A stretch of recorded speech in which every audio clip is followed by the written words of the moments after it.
네, 반갑습니다. 네,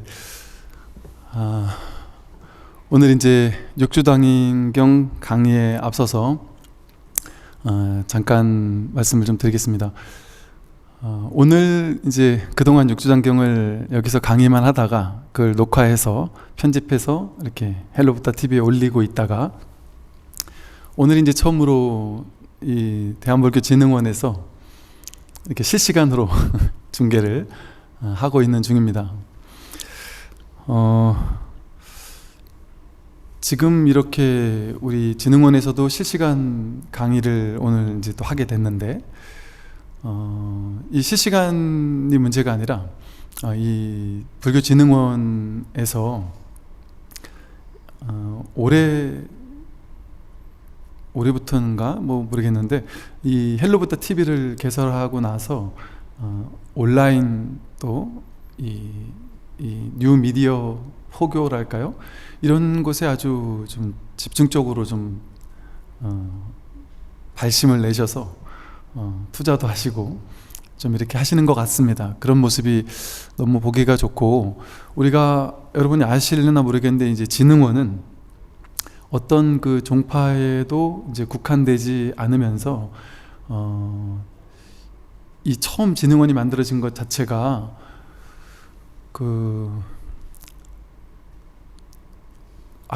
어디죠? 그 동국철강인가요? 어디 그 예전 그 회장님께서 당신의 사제를 이렇게 불교 포교와 어떤 전법을 위해서 이렇게 기부를 하시고 기증을 하시고, 이 빌딩을 아마도 이렇게, 저는 잘 모르지만 이 빌딩을 이렇게 불교계 쪽에 이렇게 법인을 만들어서 기증을 해서 이걸 기반으로 이제 종단도 그렇고, 제가 군승으로 있을 때 군법당도 여기서 지원금을 받아다가 전국 각지에 있는 군법당을 세웠습니다. 그리고 지금도 매년 이 진흥원에서는 각 불교단체들, 특히나 좀 영세하고 좀 어려운 불교단체들을 좋은 포교 아이템만 있으면 그거를 선정해 가지고 뭐 작게는 몇백만 원, 몇천만 원 이렇게 후원을 해주고, 보니까 하여간 이렇게 그냥 포교라는 이름으로 그냥 순수하게 이렇게 후원을 해주는 이제 그런 불교계 둘도 없을 그런 단체가 아닌가 하는 생각이 들어요. 그런데 그동안은 이제 이 진흥원이 이렇게 다른 각 불교 단체들을 후원해주는 이제 이런 것으로서 포교를 하셨는데, 근자야 이렇게 헬로부타 TV를 직접 개설하셔서 직접적으로 이렇게 뉴미디어 포교에 앞장서는 모습이 그동안 어떤 종단이라든지 이런 곳에서는 하지 못하는, 또 우리 손이 못 미치는 이런 부분들을 이 진흥원에서는 충분히 할 수 있지 않을까, 이런 생각 때문에 저뿐 아니라 많은 분들이 좀 기대를 하고 있는 게 아닌가, 이런 생각을 하고요. 제가 이런 어떤 이 포교에 나서신 것에 대해서 상당히 참 고무적으로 생각하는 이유는 뭐냐면, 이건 단순한 일은 아니라고 생각을 해요. 왜냐하면 우리가 만약에 석가모니 부처님께서 지금 태어나셨다면 저는 불교의 많은 것들이 달라지지 않았을까라는 생각을 합니다. 2500년 전에는 부처님께서 이런 마이크 시스템도 없었고요, 뭐 인터넷은 뭐 말할 것도 없고, 그냥 말 그대로 생목으로 목소리가 닿는 거리에 앉아있는 사람만 들을 수 있었어요, 부처님 법문을. 그래서 부처님 법문을 듣고 제자들이 다들 깨어났잖아요. 오비구도 법문 듣고 깨어났고, 두 상수 제자를 뿐만 아니라 수많은 아라한 제자들이 부처님 법문을 듣고 깨어났단 말이죠. 수다원가, 사다함가, 아나함가, 아라한과를 증득했단 말이에요. 그런데 그때는 엄청난 제약이 있었어요. 부처님이 법문을 펴실 때 그곳에 앉아있는 사람만이 혜택을 받을 수 있었습니다. 그러다 보니까 부처님 법문을 들으려면 많은 제자들이 부처님을 따라다녀야 됐고, 그러려면 출가를 해야 됐죠. 그러다 보니까 출가 제도도 만들어지게 되고, 또 부처님께서 뭐 마가다국, 코살라국, 그 당시 16개국이 있었는데 16개국을 뭐 거의 두루두루 돌아다니셨거든요. 근데 그렇게 다니실 수밖에 없었던 이유가 포교를 하려면 당신이 직접 다녀서 직접 그곳에 있는 분들에게 법문을 해줘야 됐기 때문에. 그런데 16개 나라를 다니시니 예를 들어 마가다국을 떠나면, 그래서 코살라국으로 가시게 되면 이제 마가다국에 언제 다시 오실지 모르는 거예요. 몇 년 후에 다시 오실지. 그러니까 그 신도님들이 얼마나 막 갈구했겠어요. 나는 지금 부처님을 이제 만나서 이 깨달음을 얻고 싶은 마음은 간절한데 부처님이 한 번 떠나시면 언제 올지 모른단 말이에요. 그러니까 나는 이러고 그냥 기다리고 있을 수 없다. 그래서 출가를 해서 따라 나서는 분도 계셨겠죠, 그죠?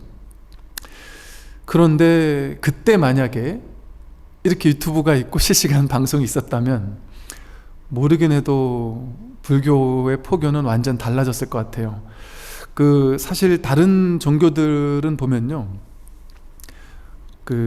교주랄까? 뭐 예수님도 마찬가지죠. 예수님 당시가 아니라 예수님이 돌아가신 이후에, 그 이후에 이제 많은 어떤 전법사들, 이런 분들에 의해서 뭐 로마로 아주 전 세계적으로 이제 막 퍼져나가기 시작했어요. 그러니까 예수님이 돌아가신 이후에 몇백 년간 나름대로 뭐 핍박도 받기도 하고, 그러면서 그 와중에 막 전법을 헌신적으로 하는 이런 사도들이 있었기 때문에 아주 널리 퍼져나갈 수 있었고, 또 한 몇백 년, 한 300년쯤 지난 후에 이렇게 그 로마의 황제가 이렇게 공인을 하면서 이게 점점 더 이렇게 퍼져나갈 수 있었죠.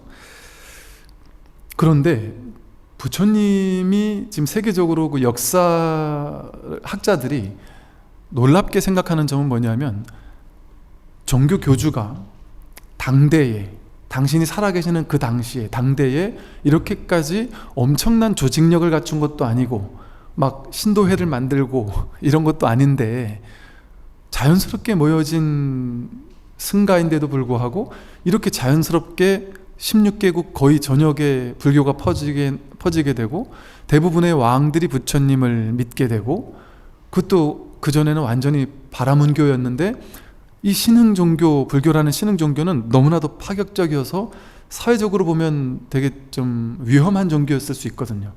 바라문교 입장에서 볼 때는. 왜냐하면 바라문교가 그동안 가지고 있던 사성계급 같은 것들을 다 깨뜨리고 그런 어떤 차별도 없다, 그 어떤 차별이 없다라고 이야기를 하고, 실제 왕들과 불가촉 천민이 똑같은 사형사제로 맺어진 아주 놀라운, 인도의 그 당시를 생각한다면 놀라운 수준의 어떤 단체란 말이죠. 그런데 부처님은 유의 조작적으로 막 신도 단체를 만들고 조직화하고 이러지 않았어요.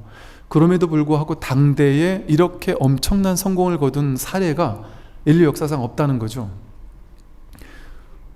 가는 곳곳마다 신도님들이 절을 지어줬습니다. 자발적으로 곳곳마다 왕들이 절을 지어서 부처님을 제발 좀 우리나라에 한번 오십시오 하고 부탁을 하시고, 경제력 있는 장자들이 절을 지어놓고 부처님을 모시고, 그러면서 자발적으로 아주 자연스럽게 만들어져서 부처님 당대에 엄청난 성공을 거둔 거죠. 그런데 불교는 그 욕망이 투여돼 가지고 막 조직화하고 구조화하고 막 이 불교를 키워야 되겠다라는 어떤 이런 유의 조작의 마음이 없는 종교다 보니까 부처님 사후에, 부처님 열반 이후에는 오히려 부파가 나뉘어지고, 부파불교는 우리도 알고 있다시피 좀 현학적으로 바뀌면서 좀 이렇게 좀 불교가 좀 이렇게 위축되죠. 그러면서 나중에 대승불교가 나타나게 되는 계기가 되죠. 그처럼 부처님 사후에 부처님께서 열반하시기 전에 내 후계자는 누구고 누구 밑에 이렇게 조직을, 체계를 갖춰서 지금부터 불교 포교에 임하거라, 이렇게 세속적인 방식으로 했었다면 어쩌면 부처님 열반하신 이후에 어떤 기독교의 발전처럼 엄청난 발전이 일어났을 수도 있을지 몰라요.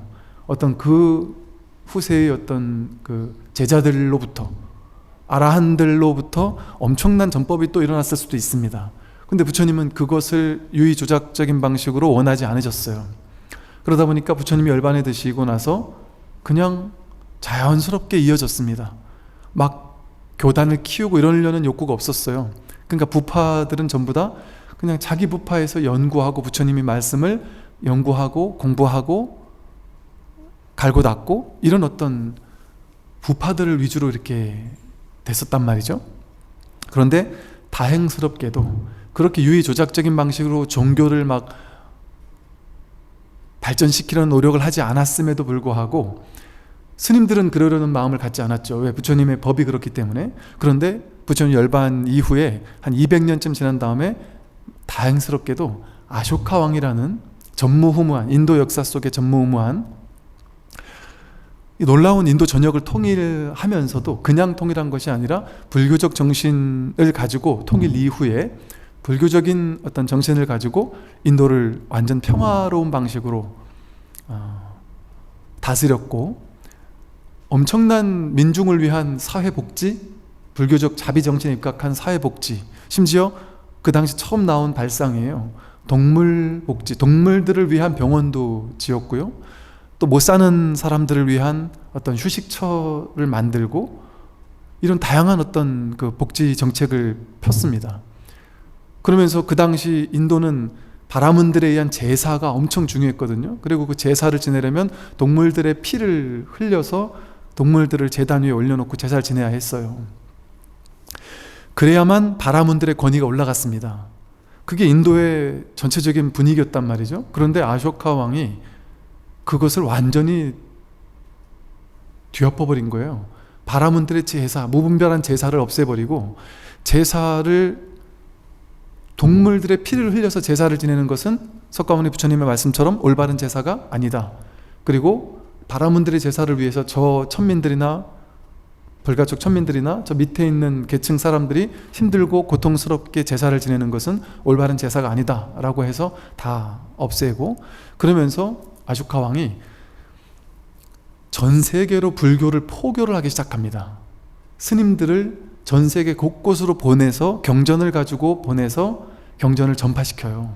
그때 이 불교가 세계적인 종교가 되는데 아주 상당한 영향을 미쳤습니다. 기원전 한 200년 그 전후인데요. 그때 뭐 스리랑카나 우리 뭐 남아시아 이쪽만이 아니라 뭐 그리스, 이집트, 그 지금 유럽 쪽 소아시아 그 전역까지 불교가 전파가 됐었습니다. 그리고 그것을 어찌 보면 사람들은 의아해할 것 같지만 전혀 의아한 것이 아니라, 사실은 BC 한 2000년 때부터 사실은 그 동서 간의 교류는 늘 있었거든요. 예수님이 뭐 인도에 와서 불법을 공부하고 수행을 하고 깨닫고 그러고 가셨던 분이 아니냐라는 이제 설이 있는데, 그 충분히 가능할 수도 있는 설인 이유는 당연히 문화와 사상과 철학이 동서 간의 교류가 상당히 활발했었습니다. 부처님 당시만 해도 당연히 활발했었고요. 그러니 아쇼카 왕 때는 더할 나위 없이 당연했었고요. 그 부처님이 열반하시자마자 그 누구죠? 그 알렉산더가 그 북인도를 점령을 하면서 그 뭐 헬레니즘이라고 하고 간다라미시라고 하고 하는 것이 동서 간에 엄청난 교류가 일어났던 그 시대입니다.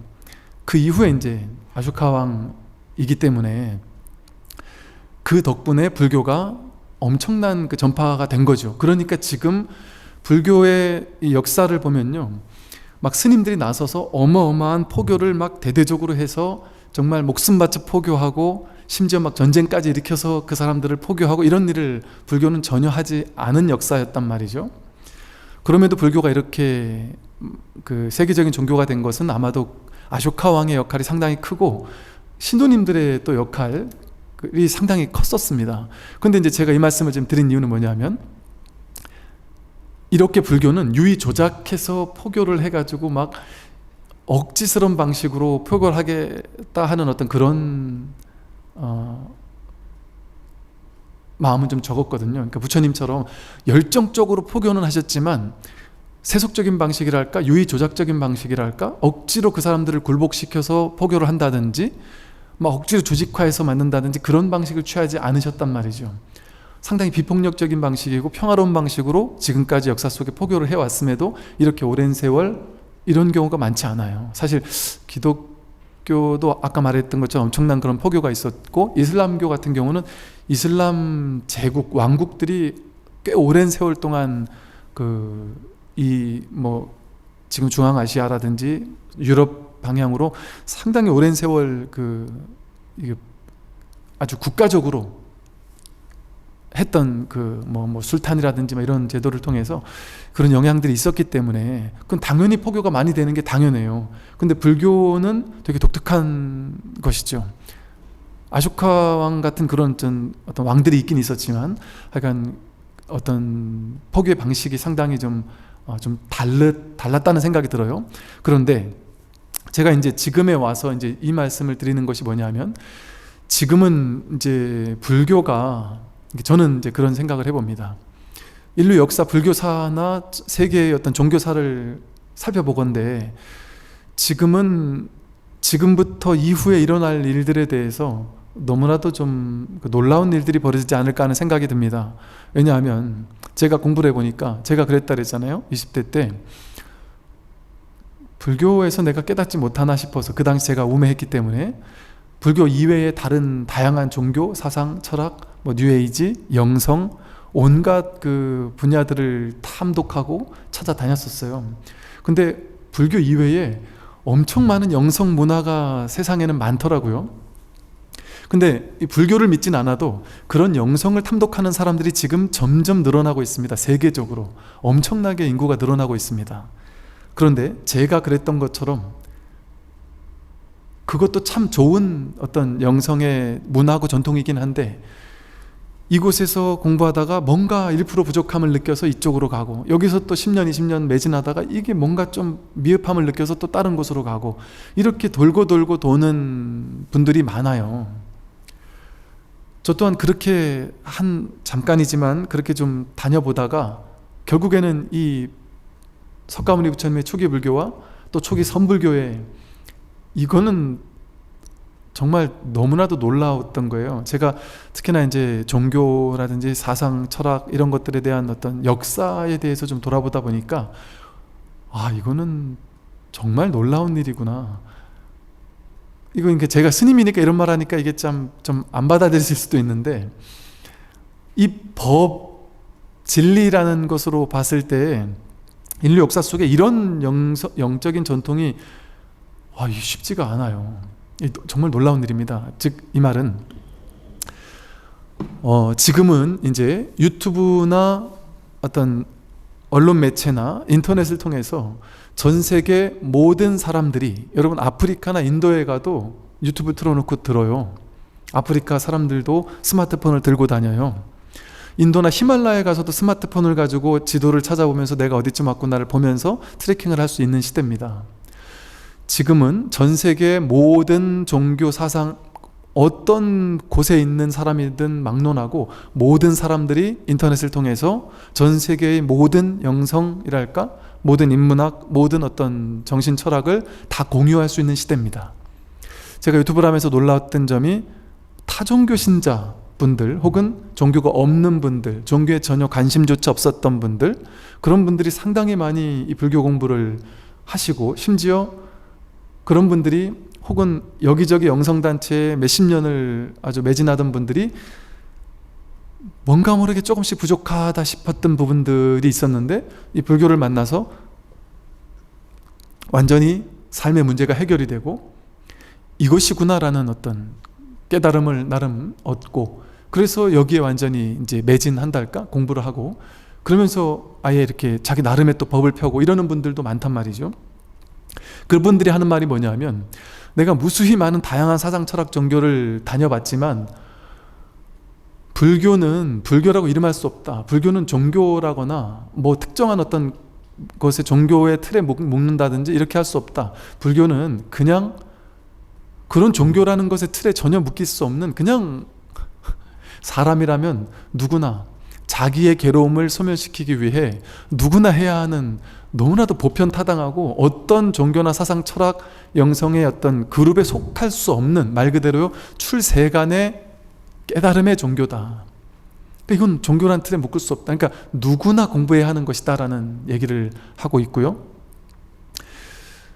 이제 제가 이런 모습을 볼 때 수많은 전 세계 모든 사람들이, 이제는 옛날에는요, 이거 밀교라는 말도 있지만 사실은 불교에만 그런 게 있는 게 아니었어요. 기독교, 천주교 속에도 마찬가지고요. 어떤 핵심적인 진리랄까 이런 것들을 대놓고 얘기하기가 어려웠어요. 왜? 어떤 뭐 신비주의적 전통이라든지 뭐 밀교도 마찬가지고 또 스승과 제자 간의 사자상승이라고 하잖아요. 이 얘기를 지금은 숨기는 거 없이 100% 드러낼 수 있어요. 왜? 지금은 시대가 열려있기 때문에.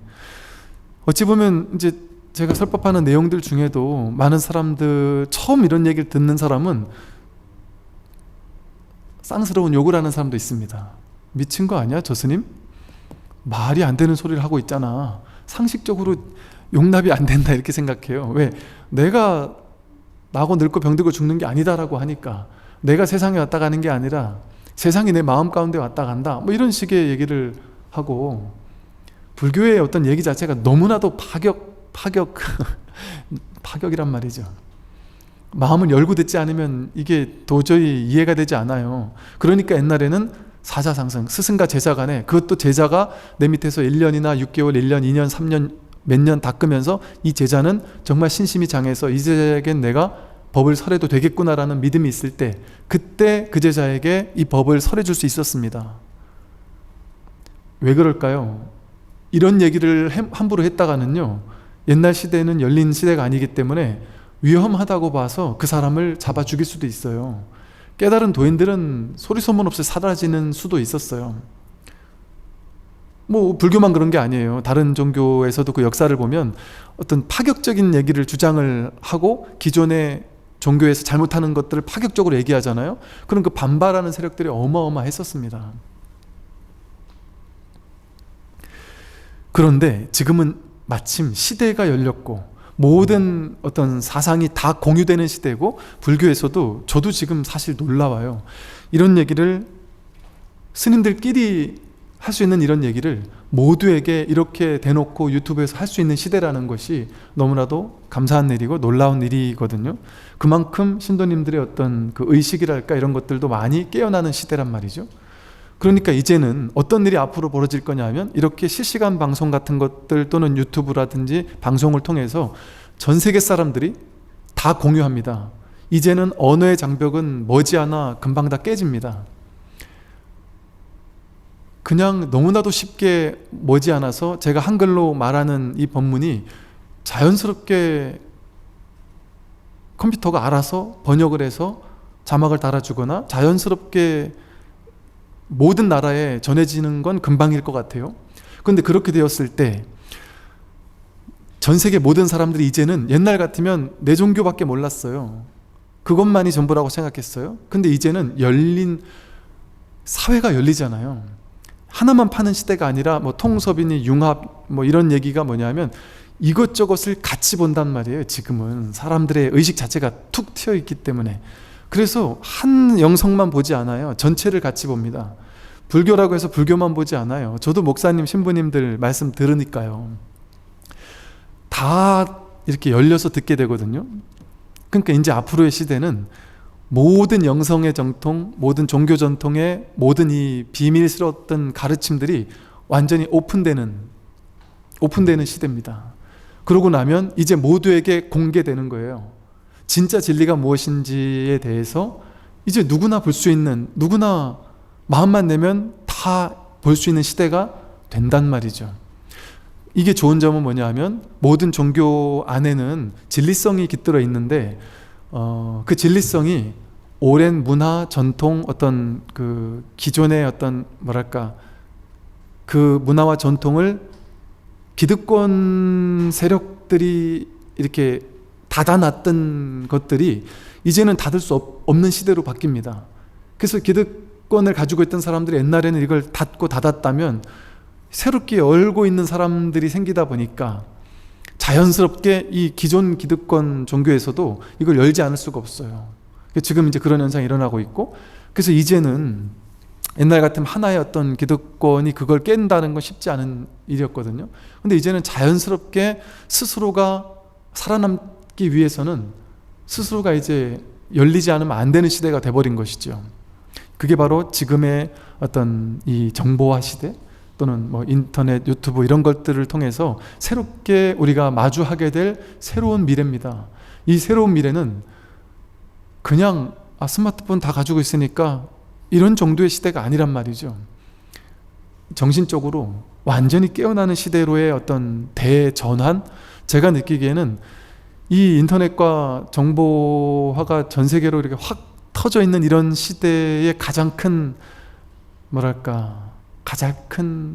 좀 이득이랄까? 이런 것을 볼 수 있는 곳이 이 불교, 마음공부, 영성, 이 깨달음, 이 전통이 아닌가 싶어요.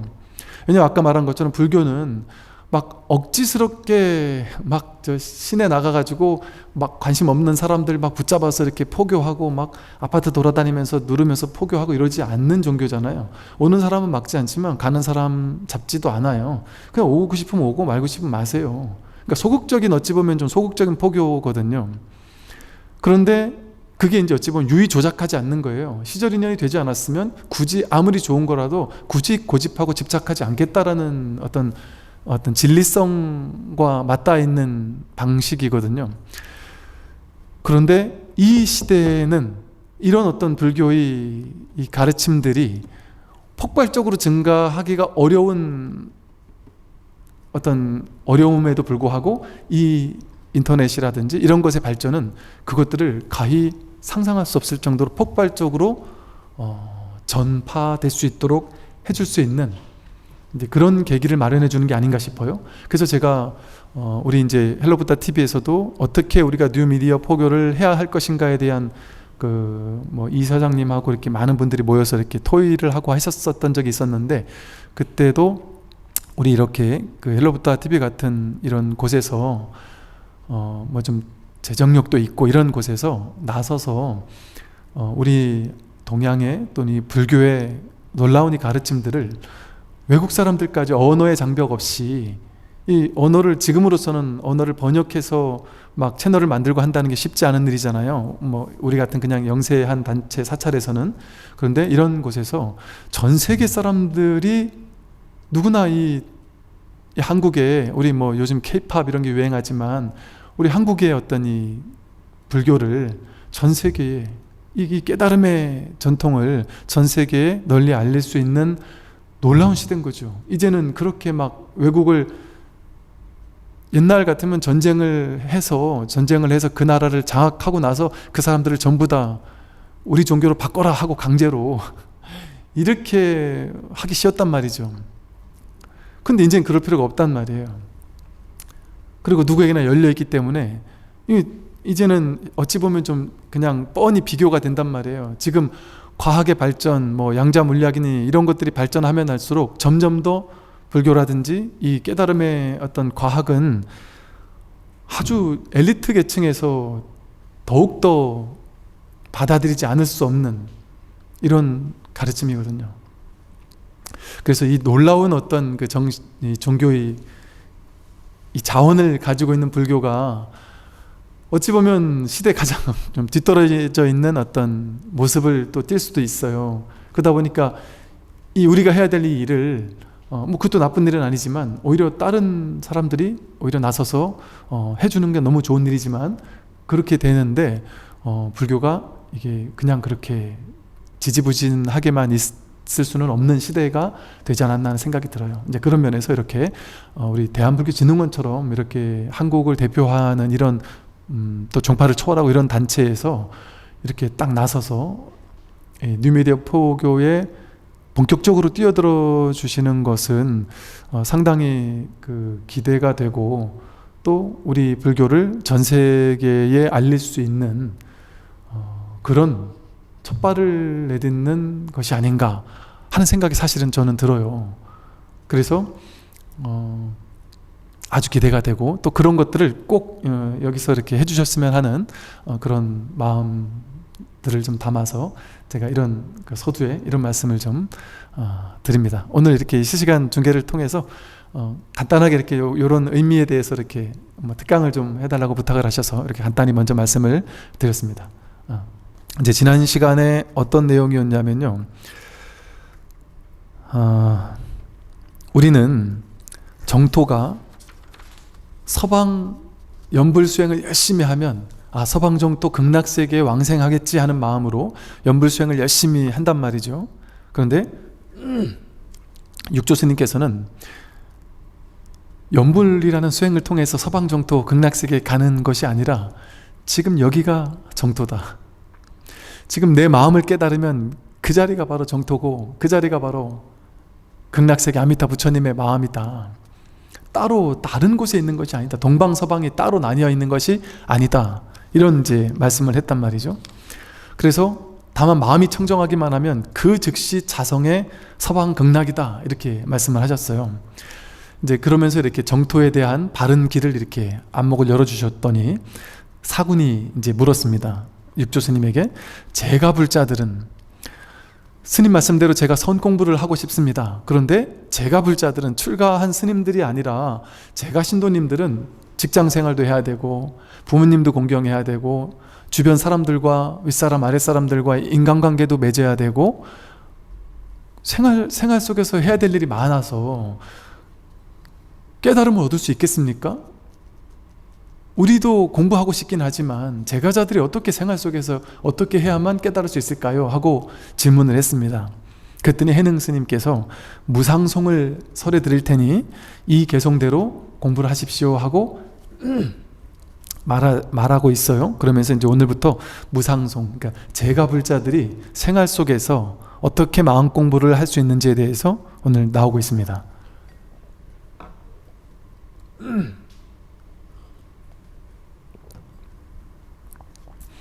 제가자들을 위한 이야기다 보니까 좀 쉽게 설명을 하고 계세요. 마음이 평등하다면 어찌 애써 계를 지킬 것이며 행동이 올바르다면 어찌 애써 참선을 할 것인가. 이 말이 무슨 말이냐면요, 스님이 되어서 250가지 계율을 지키는 삶, 그것만이 계율을 지키는 삶이 아니다. 마음을 평등하게 지녀 쓰는 것, 일체중생이 너와 내가 둘이 아니구나라는 마음으로서 평등한 마음을 가지고 마음을 평등하게 쓰는 것, 그것이 자성의 계다. 그것이 진짜 계율을 지키는 것이지, 내가 계율 100가지 200가지를 하나하나를 지켰느냐 어겼느냐를 살펴보고 그거 하나하나에 구속돼서 계율을 하나하나 지키고 안 지키고, 이것이 계율의 진정한 정신이 아니다라는 것이죠. 일상생활 속에서라도 마음을 평등하게 지낼 수 있다면 그것이 바로 자성의 계율이다. 계율을 지키는, 스님들이 계율을 지키면서 스님 생활하는 것과 똑같다는 거예요. 스님이 스님인 이유는 뭐겠어요? 계율을 지키는 거예요. 250가지 계율을 지킨다. 신도님들은 5가지 계율을 지키면 되지만 스님들은 250가지 계율을 지키는 것이다, 이거죠. 그런데 사실은 250가지 계율을 지키기 때문에 스님이 아니라는 말이에요. 마음을 평등히 지녀서 이 법의 이 평등성, 둘이 아니다라는 이런 마음의 평등성, 이것을 깨닫기 위한 마음을 가지고 공부를 하기 때문에 그분이 스님일 수 있단 말이죠. 즉 계율을 250가지 계율을 지킨다고 해서 스님인 것은 아니다. 범한다고 해서 스님이 또 아닌 것도 아니다. 핵심은 뭐냐? 낙처가 중요하다. 마음을 평등히 지니는 이 마음, 깨달음의 마음, 불이법의 마음, 이 법의 마음을 바라는 것, 그 마음이 진정한 자성의 계율이라는 거죠. 그래서 세속에 있다고 해서 계율을 다 지키지 않는다고 해서 스님이 아닌 것이 아니다라는 소리를 하고 있는 거예요. 또 행동이 올바르다면 어찌해서 참선을 할 것인가? 참선하는 것만 참선이 아니란 말이에요. 참선을 하는데 좌선을 늘 앉아서 하고 있는데 탐심이 막 가득하고 욕심이 가득하고 화를 매일 내면서 성질을 내면서 탐진치 삼독에 오염되어 있다면 그 사람은 참선을 하는 사람이라고 할 수 없다. 좌선하는 사람이라고 말할 수 없다는 것이죠. 그러니까 스님이 돼서 머리 깎고 승복 입고 앉아서 좌선을 오래 한다고 해서 그 사람을 참선하는 스님이라고 할 수 없단 말이죠. 신구의 삼업으로서 어떤 행동을 하고 어떤 삶을 사느냐, 어떤 마음을 가지고 어떤 평등한 마음으로 어떤 행동을 하느냐, 그것이 내가 스님인지 아닌지를 결정하는 것이다. 불교는 상을 깨는 종교잖아요. 약견, 재상, 비상이면 직견, 열애라고 해서 상이 아닌 줄 알면 열애에 이른다 그랬잖아요. 상이라는 건 모양이거든, 모양. 그러니까 스님의 모양과 제가자의 모양이 다르죠, 그죠? 스님은 머리를 깎은 모양, 승복 입은 모양. 제가자는 머리를 안 깎고 승복을 안 입은 모양이잖아요. 그런데 불교의 핵심은 뭐겠어요? 금강경의 핵심은 상을 깨라는 거예요. 그러면 스님의 상과 제가자의 상은 그건 상일 뿐이잖아요. 상일 뿐이지 않습니까? 그 상은 허상이란 말이에요. 거기 얽매여서는 공부가 되겠느냐 말이죠. 진짜 중요한 것은 머리를 깎았냐 안 깎았냐가 중요한 것이 아니란 말이죠. 인류 역사 속에, 우리나라 근대 속에 지금도 그렇고 수많은 제가불자들, 선지식들이 많아요. 방거사나 뭐 이런 분들만이 문제가 아니에요. 제가 선지식들이 많습니다. 그리고 스님들 가운데는 제가 선지식들 밑에 가서 삼배하고 법을 공부하는 스님들 많이 계세요. 제가 아는 어떤 큰 스님과 대화를 하는데 그 스님께서 그러시더라고요. 나는 법 있는 곳은 출제가 막론하고 남녀를 막론하고 어디든 가서 남들은 나를 큰 스님이라고 생각해서 와서 삼배하지만 나는 그분이 누가 됐든 남녀, 노소를 막론하고 출제가를 막론하고 쫓아가서 삼배를 드렸다. 그게 이 불교의 정신이거든요. 그 실제 스님들은 그러세요. 그러니까 옛날에 제가 어떤 자분들이 법문을 할 때 스님들이 앉아서 법문을 들으시잖아요. 근데 그걸 가지고 어떤 분이 야, 스님이 제가자 앞에 가서 법문을 듣냐 뭐 이런 얘기를 누군가가 한 적이 있는데 그 얘기를 한 사람이 정말 많은 욕을 먹는 걸 제가 옆에서 봤어요. 그건 스님이라는 상 아니냐. 그런 상을 가지고 어떻게 공부를 할 수 있겠느냐. 상을 깨는 게 불교인데 스님이라는 상을 가지고 있다면 그게 공부가 되겠느냐. 이렇게 얘기했단 말이죠. 그러니까 출제가라는 건 그냥 모양이에요. 모양. 내가 30년 40년을 공부했다? 아니 이제 공부 시작했다? 이것도 모양이에요. 남자다 여자다? 이것도 모양이에요. 심지어 저 사람이 깨달았냐 깨닫지 못했냐? 그게 중요한 게 아니란 말이에요. 뭐가 중요하다? 행동이 올바르다면 내가 수행자처럼 행동하느냐? 탐진치 삼독이 없는 삶을 살아가느냐? 이 법에 마음을 두고 사느냐? 마음 공부에 늘 간절을 하고 목말라 하고 이 공부가 내 인생에 가장 중차대한 공부다라는 어떤 발심이 있느냐? 불교의 발심하라는 게 아니죠. 불교 발심은 발안욕따라 삼맥삼보리는 내가 내 괴로움의 문제를 해결하겠다라는 간절함이 있느냐 없느냐 이거예요. 불교에서 발안욕따라 삼맥삼보리는 불교의 발심하라는 거 아니에요.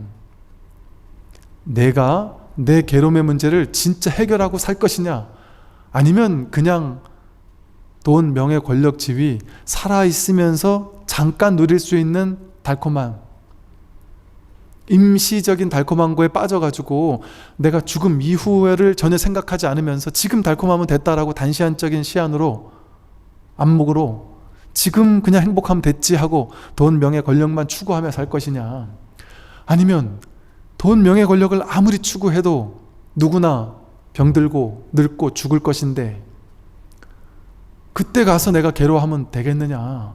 지금 내가 이건 불사의 길이라고 하거든요. 부처님께서 어떤 분이 저한테 질문을 하셨는데요. 아, 스님 저는 정말 불교가 도대체 뭐길래 불교 공부한 사람이 이럴 수 있는지 나는 정말 충격적이었습니다 하면서 했던 말이 뭐냐면요. 자신은 살면서 너무너무 힘들었대요. 몸도 아프고 하는 것마다 되지도 않고 심지어 막 하는 것마다 되지 않아서 괴로워 죽겠는데 암이 걸린 거예요. 그래서 막 세상을 원망하면서 너무 불평불만 가득한 마음으로 살고 있었는데 암이 걸려가지고 암 환우들 모임이 있어서 그 암 환우들 모여 있는데 말기암으로 거의 죽어가기 직전인 30대 여자분이 계셨는데 애 셋을 가진 애엄마 말기암 환자가 계셨는데 그 애엄마가 그냥 보여주기 식으로 그러는 게 아니라 본인은 지금 곧 죽을 사람인데 정말 하루하루의 삶이 너무나도 즐겁고 유쾌하고 정말 만족스럽고 감사하면서 죽음을 정말 초월하면서 사는 것 같이 보이는 게 그냥 억지스러운 표정이 아니라 진심이 느껴진다는 거예요. 그래서 뭐지 저거는? 어떻게 사람이 저럴 수가 있지? 싶어서 그분하고 이렇게 장문의 편지를 오고 갔는데 그분이 오히려 나를 걱정해 주면서 아주 정성스러운 마음으로 답변을 해주는데 너무나도 충격적이었대요. 그러면서 그분이 자기한테 이제 써줬던 답변에 그렇더래요. 나도 옛날 같았으면 정말 괴로웠을 것이다. 근데 나는 마음 공부를 하고 불교를 공부하는데, 불교를 공부하고 뭐 인생이 바뀌었는데, 이 마음 공부를 하고 났더니 정말 이 죽음이라는 거, 생사가 이게 그렇게 내가 옛날에 생각하던 것처럼 그렇게 충격적인 문제가 아니라는 걸 스스로 깨달았던 거예요. 그러니까 그분은 죽기 직전에 남긴 글에 30년밖에 안 되는 한 생이었지만 너무 좋은 사람들 사이에서 너무나도 축복받으면서 선물과도 같은 한 생이었다. 이렇게 아름다운 선물을 살다 갈 수 있어서 너무나도 행복하고 감동스러웠다. 뭐 이런 식의 글을 남기고 말 그대로 쿨하게 죽으신 거예요. 근데 그 모습을 보면서 이 사람은 너무 충격을 받은 겁니다. 어떻게 이럴 수가 있지, 사람이? 나는 저 사람에 비하면 내가 훨씬 행복한 사람인데 나는 지금 이렇게 괴로워 죽겠는데 도대체 불교에 뭐가 있길래, 불교에서 말하는 불생불멸이라는, 무생법인이라는 그 가르침의 진짜가 뭐길래 저럴 수가 있을까? 도저히 이해할 수 없다. 그래서 내가 불교를 내가 공부해야 되겠다라는 마음을 내게 됐다라는 것이죠. 이런 일이 정말 있단 말이에요. 저도 제가 공부가 많이 부족해요. 아주 부족하지만 공부가 부족한 입장에서도 정말 옛날에 제가 공부를 많이 했었을 때, 그때만 해도 저도 불교 어느 정도 나한테 다 물어보세요. 제가 다 답변해 드릴게요 하고 자신만만했었거든요. 근데 그때도 이러진 않았어요. 뭐랄까, 정말 부처님께서 말씀하신 이 생사를 해탈하는 공부라는 것이 정말이구나. 이게 왜 정말인지를 이게 확인하는 공부란 말이죠. 이 몸이, 오온이 반야심경에서 말하는 조견, 오온, 개공, 도, 일체, 고액이라는 게 딱 함축된 얘기예요. 이 몸과 마음이 나라고 허망하게 여기는 사람에게는 몸이 늙고 병들고 죽으면 내가 늙고 병들고 죽는다는 착각이 일어나니까 괴롭단 말이에요. 근데 이 조견이, 오온, 개공이라는 것을 조견할 때, 몸과 마음이 내가 아니다라는 사실을 조견할 때 문득 확인하기만 해도 내가 늙고 병들고 죽는다라는 것은 괴로움이 아니구나. 내가 늙을 수가 없구나. 병들 수가 없구나. 죽을 수가 없구나. 말 그대로 부동이구나. 부동. 움직일 수가 없어요. 내가 아무리 동서남북 왔다 갔다 허겁지겁 뛰어다녀도 늙고 병들고 죽어도 오고 갈 수도 없고 움직일 수도 없고, 늘 자신의 진정한 본래 면목은 흔들릴 수 없단 말이죠. 이 사실을 언뜻 보기만 해도 삶의 방향성 자체가 완전히 뒤바뀌는 거예요. 완전히.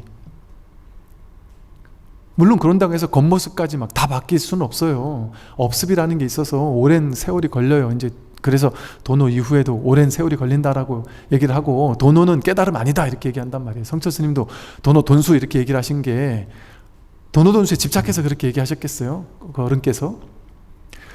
도노 해놓고 나서 자신이 깨달았다 하고 상을 내는 법상에 빠져있는 스님들을 경책하기 위한 방편이 아니었을까 싶어요. 왜냐하면 그렇게 할 수 없으니까, 아직 부족하니까. 이제 입문이란 말이죠. 이제 공부 시작하는 거란 말이죠. 그런데 입문만 해도 자유로워진단 말이에요. 진짜. 그리고 점차 공부가 너무나도 순일해진단 말이에요. 정말 그런 걸 느낀다니까요, 여러분.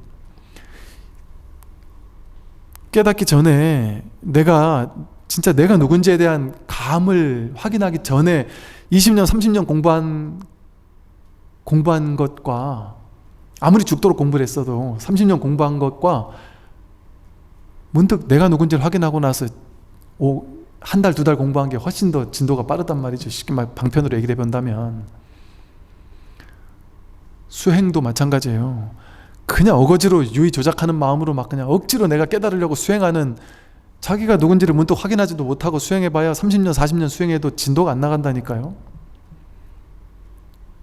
근데 입문을 하고 나서, 자기가 누군지를 문득 확인하고 나서 공부를 하게 되면 1년, 2년, 6개월 하루하루가 다르게 안목이 달라진다니까요. 안목이. 물론 그럼에도 불구하고 그게 하루아침에 다 확 바뀐다고 얘기할 수 없어요. 그러니까 뭐 갱참 30년이니 무슨 나는 40년을 공부를 했지만 여전히 맛있는 반찬에 손이 간다 뭐 이런 식의 얘기를 하는단 말이죠. 이렇게 얘기하면 이해가 안 된단 말이에요. 이해할 수 없는 공부예요. 그러나 이제 중요한 건 불교는 불이법이잖아요. 상을 깨는 종교고 불이법이에요. 둘이 아니에요. 어떻게 둘일 수가 있겠습니까? 출제가가 둘이 아니고 남녀가 둘이 아니고, 그러니까 이게 깨닫고 나면, 깨닫기 전에는 내가 깨달으면 뭔가 우월감을 느끼고 중생들보다 더 뛰어나다라는 뭔가가 있을 것 같은데, 오히려 깨닫고 난다면 나만 가지고 있는 거래야 우월감을 느낄 텐데, 모두가 다 함께 쓰고 있는 거라, 누구나 다 갖추고 있는 거라, 100% 갖추고 있는 거라, 자기에게 다 갖추고 있는 거라서 자랑할 수 있는 뭔가가 아니란 말이에요. 상을 내세울 수 있는 뭔가가 아니란 말이죠, 이 공부는. 또 이렇게 얘기를 하고 있어요. 은혜를 안다면 부모님을 효성으로 모시고, 의로움이 있다면 윗사람과 아랫사람이 서로 돕고 사랑한다. 제가 속에 계시면서 부모님을 효성으로 모셔야 된단 말이에요. 나에게 주어진 일을 해야 된단 말이에요. 인도 카르마 요가에서는 이렇게 얘기를 했어요. 카르마 요가, 즉 다시 말해서 카르마, 업을 짓는 일, 행위를 하는 일, 내가 자기 직장 생활하는 것, 자기에게 주어진 삶을 사는 것, 그게 바로 깨달음을 향한 공부라고 그랬어요. 이게 색즉시공의 도리예요. 현실이 그대로 진실이란 말이죠. 색이고 공이란 말이에요. 생사가 곧 열반이라는 말입니다. 중생이고 부처라는 소식이에요. 나에게 주어진 일을 하는 것, 그게 깨달음으로 가는 길이란 말이에요. 거기에 집착 없이 한다면, 머무는 법 없이 한다면, 과도하게 반드시 돼야 되라는 집착만 내려놓고 그걸 최선을 다해서 일을 한다면 그 일을 통해 내가 깨달을 수 있다. 그게 카르마 요가예요. 내가 부모님이 지금 아파서 내 도움 없이는 부모님이 거동조차 할 수 없어서 내가 어쩔 수 없이 몇 년 동안 부모님 옆에서 부모님을 시봉하고 산다. 그런다면 내가 좀 힘들지라도, 그게 인연이 그렇게 주어졌다면 그 인연을 최선을 다해서 부모님을 모시고 도움을 드리고 하는 것이 깨달음의 길이란 말이에요. 저 절에 가서 머리 깎고 들어가 있는 것만 깨달음의 길이 아니란 말이에요. 직장 생활하면서 충분히 마음 공부할 수 있습니다. 제가 앞에서 말씀드렸던 것처럼 정말 놀라운 것이, 여러분 오히려 수행하라고 탁 가둬놓고 산사에 넣어놓고 템플스테이 5박 6일 가둬놓고 수행만 해, 이렇게 해보세요. 수행 잘 되나? 앉아서 참선하려고 1시간 앉아서 내가 참선만 집중하겠다고 앉아보세요. 1시간 참선 됩니까? 계속 번뇌망상이 올라와요. 안 돼요. 근데 막 힘들게 직장생활 하다가 내 마음에서 법문 듣고 싶고 공부하고 싶은데 직장생활 안 할 수 없으니 직장생활 하다가 짬나는 시간에, 출퇴근 시간에, 점심시간에, 주말에 내가 깨어난 마음으로 내가 탁 법문도 듣고 내가 명상도 좀 하고 이럴 수 있는 시간을 보내는 게 오히려 더 집중도 더 될 수도 있어요.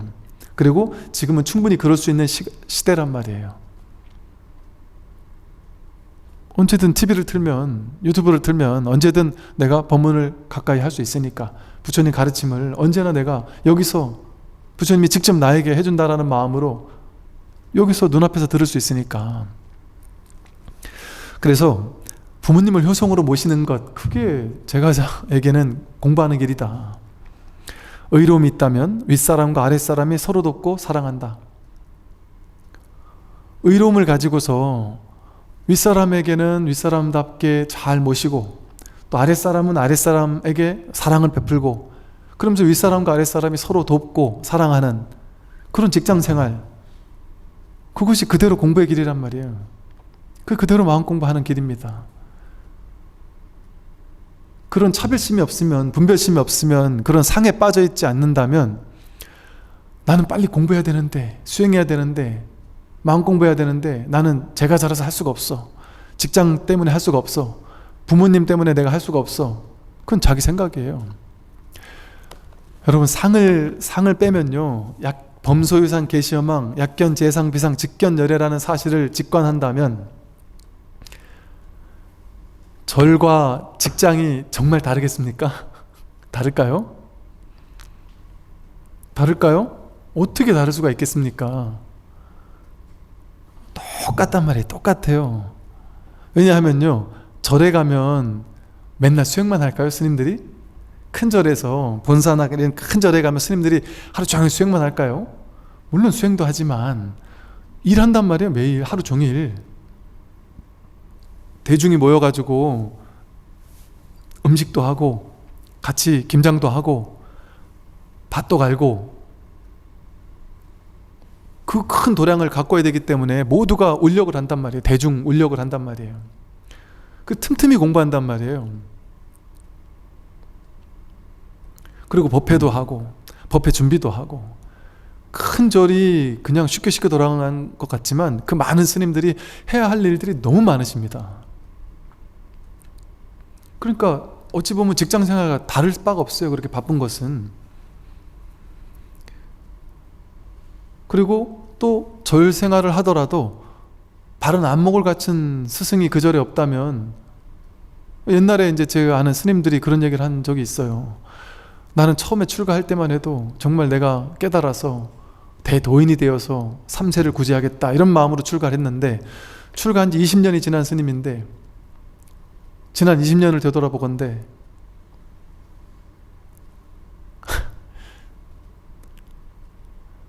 나의 20년은 제가 이걸 좀 낮아서 생각하려고 하는 게 아니라, 그분 말에 내가 부엌대기 하려고 출가했나 이런 느낌이 들 정도였다는 거예요.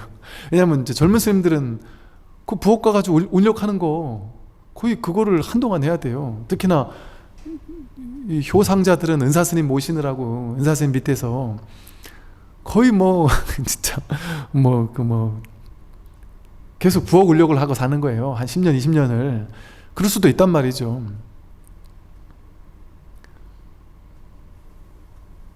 직장생활 하면서 공부 못하느냐? 직장생활 하면서 틈틈이 공부할 수 있습니다. 분명히 공부할 수 있어요. 상을 빼면 직장이 도량이고 도량이 직장이에요. 산사에 가면 무슨 성스러운 기운이 있는 것 같고, 콘크리트 서울 한복판에 있는 빌딩에 있는 직장 일터에는 기운이 안 좋은 것 같다? 그 자기 생각입니다. 자기 생각 아니에요? 직장 생활하고 있는 그 빌딩 안에 있는 모든 사람들 한 명 한 명이 밥 먹고 컴퓨터 쳐다보고 자판 두들기는, 이 자판 두들기는 이걸 지금 누가 하냔 말이에요. 이거 다 부처가 하고 있는 거예요. 100% 부처를 써서 내가 컴퓨터를 돌리고 눈을 흔들고 회의를 하고 직장 윗사람 아랫사람 인연 맺으며 산단 말이에요. 절에서 연불하고 독경하고 밥 짓고 하는 것도 똑같이 법 하나를 써서 한단 말이에요. 완벽하게 부처예요. 부처를 써서 한단 말이에요. 빌딩은 부처가 아니고 산사에 있는 기와로 된 집만이 부처가 머무는 집이겠습니까? 그럴 수 있다면 그거는 불이법이 아니죠. 불이법은 뭐예요? 둘이 아니다잖아요. 근데 성스러운 땅이 있고 성스럽지 못한 땅이 있다거나, 중생이 있고 부처가 있다거나, 이곳은 청정한데 저곳은 청정하지 못하다거나, 이런 삶은 성스러운데 저런 삶은 성스럽지 못하다거나, 그럴 수가 있겠습니까? 심지어 살생은 한 나쁜 놈 마음도 불성을 지니고 있단 말이에요. 선악이 둘이 아니에요. 완벽하게 둘이 아닙니다. 이렇게 얘기를 해도 이거는 교리는 그렇고요. 실제로는 절에 가는 게 훨씬 좋겠죠. 어쨌든 그렇게 믿어도 어쩔 수 없는데 그건 방편이에요. 방편. 틀린 말이라는 게 아니라 방편으로 그렇게 우리가 믿을 수 있지만, 우리가 방편 공부하려고 달을 가리는 손가락만 평생 보려고 공부합니까? 달을 보려고 공부하지. 달의 입장에서의 진실은 뭐냔 말이에요. 직장 생활이, 가정이 바로 절이 도량입니다. 그래서 옛날부터 전통적으로 이 몸이 바로 도량이라 그랬어요. 몸이 바로 도량이다. 이건 완벽한 얘기입니다. 이 내 몸 아니에요. 이건 그냥 부처님이 머무는 도량이에요. 도량. 부처님이 있는 곳을 도량이라고 하잖아요. 이렇게 지금 부처가 머물고 있잖아요. 부처를 써서 지금 이렇게 말하고 움직이고 숨을 쉬고 하고 있으니 여러분 몸 하나하나가 다 도량이죠. 내가 다니고 있는 직장이 그대로 사찰이죠.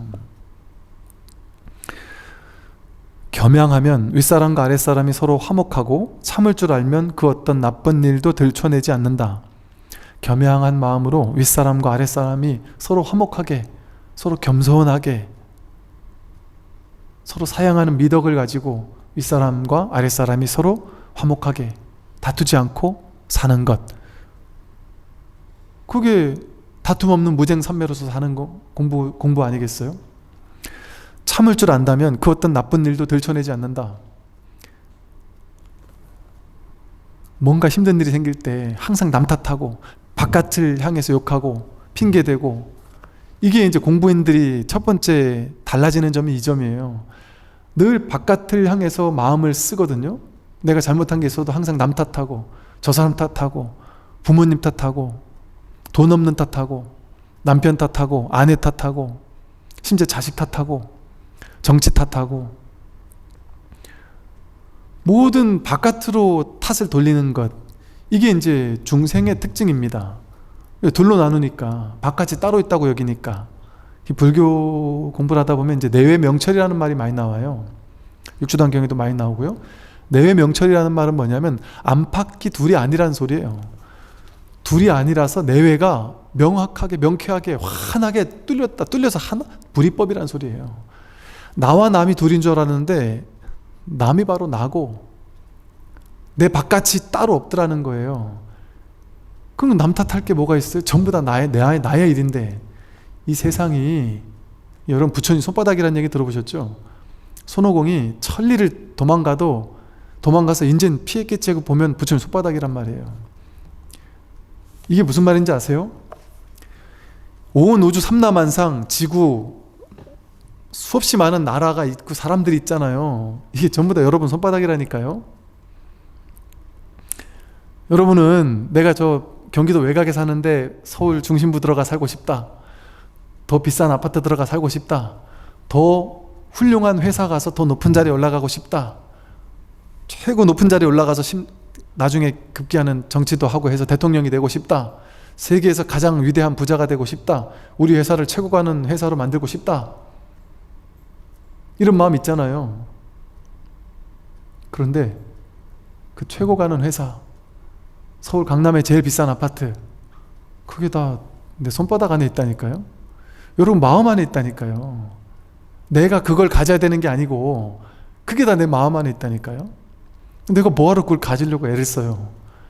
여러분 생각해 보세요. 여러분이 만약에 돈이 많아서 서울 강남에 뭐 100억짜리 빌딩을, 200억짜리 빌딩을 샀어요. 행복할까요?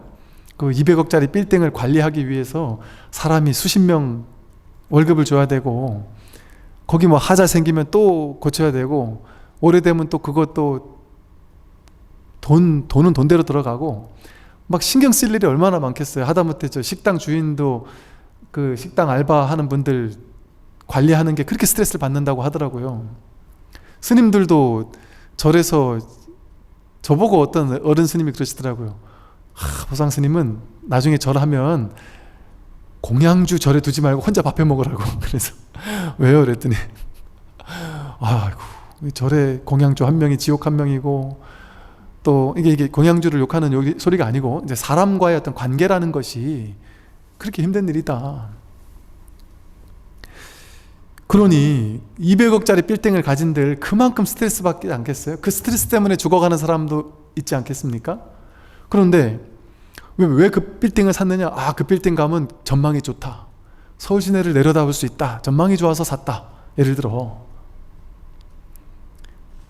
전망을 매일 보면, 여러분 저 부산에 제일 아름다운 전망, 해운대 고층 빌딩 최고층 위에서 아파트 딱 전망 보고 너무 마음에 들어서 그 비싼 아파트 사서 사시는 분들이 저한테 뭐라는 줄 아세요? 우울증 걸린답니다. 매일 창밖으로 바다가, 툭 트인 바다가 환히 보이는데 우울증 걸린대요.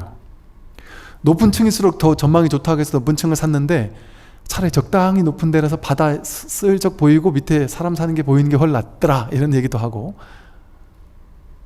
어쩌다 한번 봐야 좋은 거예요. 어쩌다 한번 그 전망을 봐야 좋은 거예요. 그러면 어때요? 우리는 내 손바닥 안에 온 우주가 있으니까 돈이 펑펑 쓸 돈이 없으니까 조금 있을 때 진짜 진한 감사를 느껴요. 돈이 별로 없을 때 뭔가 사고 싶은 걸 묵히고 묵혔다 살 때 너무 고맙잖아요. 펑펑 샀을 수 있으면 그게 진짜 고맙지 않아요. 감사함도 덜하고, 그 살아있음? 그거를 내가 가지는 걸 통해서 내가 살아있음이랄까 하는 어떤 그 즐거움? 그걸 잊어버려요. 제 초등학교 때 겨울에 우리 반에서 친구 하나가 귤을 가져와서, 그땐 귤 먹기 쉽지 않았는데 귤을 하나 까는데 그 냄새가 반 전체를 진동을 하는데 죽을 것 같더라고요. 너무 먹고 싶어서. 이 친구가 성격이 좋은 친구라 귤을 나눠주는데 다 나눠줄 수가 없잖아요. 그때만 해도 한 반에 50명씩 있었으니까 귤 하나 들고 왔는데, 근데 친구랑 나랑 둘이 하나 먹게 조만한 거 하나를 받아서 둘이 네 반 떼먹고 나 반 먹었는데, 그게 얼마나 맛있었는지 그 기억이 지금까지 잊혀질 수가 없습니다. 지금은 남아들도록 귤이 있는데 안 먹어요. 지금 없는 돈에서 보세요. 그 200층 200억짜리 빌딩 안 사도 내가 5천원만 가지고 있으면, 만원만 가지고 있으면 거기 제일 높은 층에 올라가서 커피 한 잔 사 먹을 수 있어요. 서울에 무슨 저 높은 층 가면은 백화점 같은 데도 가면 제일 높은 층에 무슨 식당가 있잖아요. 그런데 바깥에 보이는 식당가 가서 만원만 내면은 시원하게 앉아가지고 종업원 분들 밥 갖다 주는 거 내가 맛있게 먹을 수 있단 말이에요. 설거지도 안 해도 되고. 근데 그 뒤처리를 안 해도 돼요. 이 종업원들 월급 줄 걱정, 이 재료는 어디서 사야 되나 걱정, 이 관리하려면 이 걱정 안 해도 돼요. 딱 만원이면 끝나요. 어쩌다 한번 가야 맛있으니까 여기 거 맨날 먹으면 이게 또 질릴 텐데 또 다른 데 생겼다면 다른 데 가서 또 사 먹을 수도 있고, 이 없는 게 행복한 거 아닙니까? 어차피 이게 다 내 손바닥 아니라서, 이 온 우주가 손바닥 아니라서 내가 바다를 보고 싶으면 바다 가면 돼요. 서울 시내 한강이 보이는 남한이 한강에 보이는 뷰가 그리우면 그거 있는 곳에 그냥 가서 보면 돼요. 그걸 꼭 내가 내 소유로 해야 됩니까? 그러니까 이게 어리석은 망상을 하게 되면 이걸 내가 가져야지 내 거라고 생각해요. 근데 그걸 가져도 내 게 아니에요. 번잡함만 많아지지. 그 빌딩 진짜 내 겁니까? 그 빌딩에서 내가 할 수 있는 게 뭔데요? 그게 진짜 내 걸까요? 스트레스만 들지? 그렇다고 갖지 말란 얘기는 아니에요. 가질 수 있으면 가져도 좋다. 근데 어차피 못 가질 경제력이 없어 못 갖는다면 그거 부러워할 필요까지는 없단 말이죠. 놀라운 이 지구별 전체가 나를 위해서 완벽하게 스탠바이하고 매 순간 기다리고 있거든요. 나는 그 엄청난 노력을 하지 않아도 거저 쓸 수 있어요.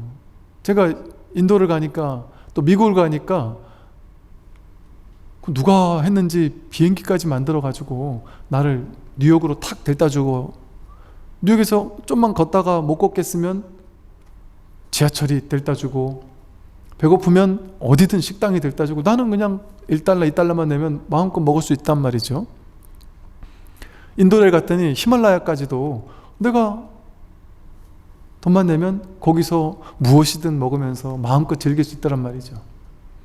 모든 곳에서 내가 어떻게 그 갈 줄 알고 착착 모든 사람들이 준비를 딱 갖추고 있어요. 인도 그 오지에 있는 식당에서 나 밥을 하나 주기 위해서 그 무수히 많은 사람들이 그 사람은 이 밥 한 끼 주기 위해서 벌써 10년, 20년, 30년 전부터 거기서 식당을 하고 있었을 거 아니에요.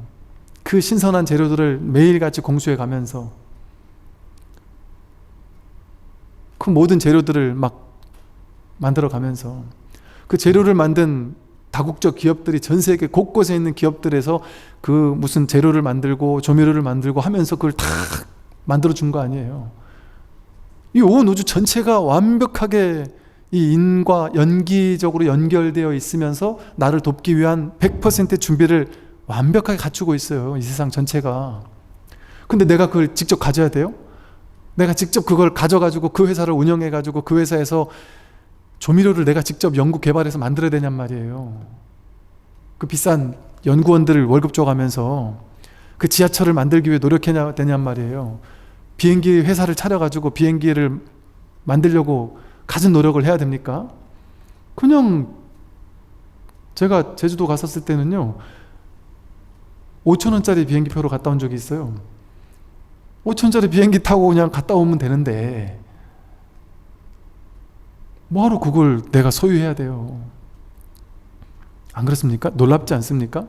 온 우주 전체가, 하다못해 저 하늘의 별까지, 하늘의 구름에서 하늘의 태양까지, 은하계까지 전체가 나를 위해서 모든 것을 맞춰주고 있지 않나요? 완벽하게 스탠바이를 탁 하고 있단 말이에요. 이게 그냥 하는 소리가 아니에요. 이런 식으로 제가 방편으로 설명을 했지만 실제 내가 경험하고 있는 삶이 그렇지 않나요? 목전이 진실이고 목전만이 진실이거든요. 나머진 다 생각이잖아요. 지금 미국에 뭐가 있겠지? 생각이죠. 이미지죠. 상이잖아요. 상은 다 범소의 상은 계시 허망이에요. 그냥 내가 내 눈앞이 진실이에요. 근데 눈앞에는 진실로 돌아오면 눈앞에서 내가 한 발 한 발 걸어서 미국을 가면 미국이 나를 위해서 눈앞에서 모든 걸 갖추고 있다니까요. 히말라야가 히말라야에서 모든 걸 갖추고 있고, 부산을 가면 부산에서 모든 걸 갖춰가지고 착착 만들어주고 있단 말이에요.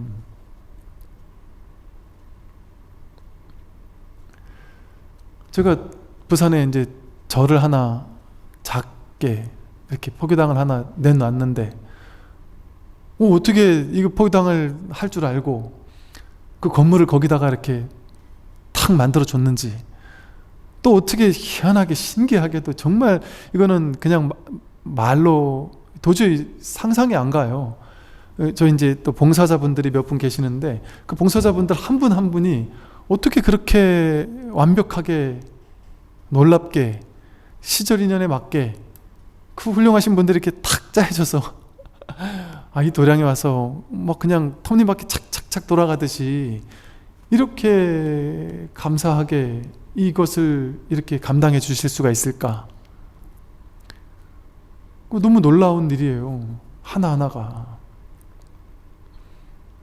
또 이곳에서 이렇게 헬로부타 TV에서, 또 제가 서울에서 법회를, 부산에만 법당을 열었으니 서울에 있는 분들에게 늘 빚진 마음이 있었는데, 이렇게 여업하게 아름다운 법당을 벌써 몇십 년 전부터 지어가지고 제가 이렇게 법회를 할 수 있도록 또 이렇게 배려해 주시고 한다는 게 얼마나 하나하나가 감사한 일이겠어요.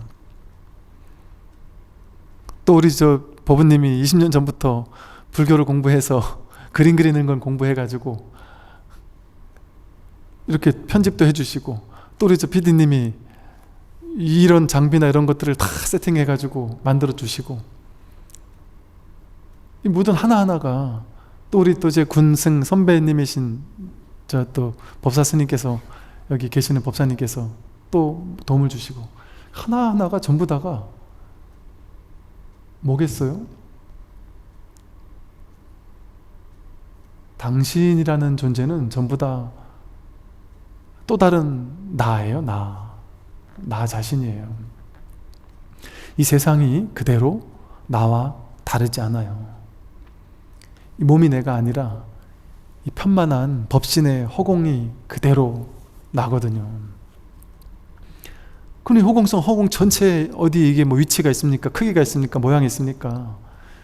온 우주 전체가 난데, 나를 위해 내가 내 목전에서 매 순간순간 모든 것이 지금 돕고 있잖아요.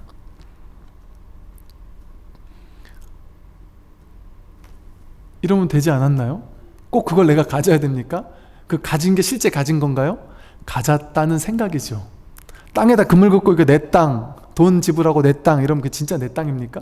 그 흙을 갖다가 뭐 씹어 먹을 거예요? 그 땅 위에 가가지고 맨날 그 내 땅이니까 그 흙을 끌어안고 잘 겁니까? 근데 관념에서 내 땅 이런 거죠, 그냥. 그렇게 옛날에 인디언들은 서구 사람들이 와서 지배해가지고는 땅에 그물 긋고 어머니 대지에다가 이거 내 땅 네 땅 놀이를 하더라는 거죠. 저게 어떻게 가능한 일이지? 땅에 그물 근다고 어떻게 저게 지네 땅이가 될 수가 있을까? 도저히 이해되지 않더라는 거죠. 어떻게 그 빌딩이 내게 될 수 있어요? 다 가져도 좋지만 가져도 좋다, 가지 말란 얘기 아니에요. 최선을 다해서 열심히 해서 모든 걸 다 가지고 다 하셔도 좋다.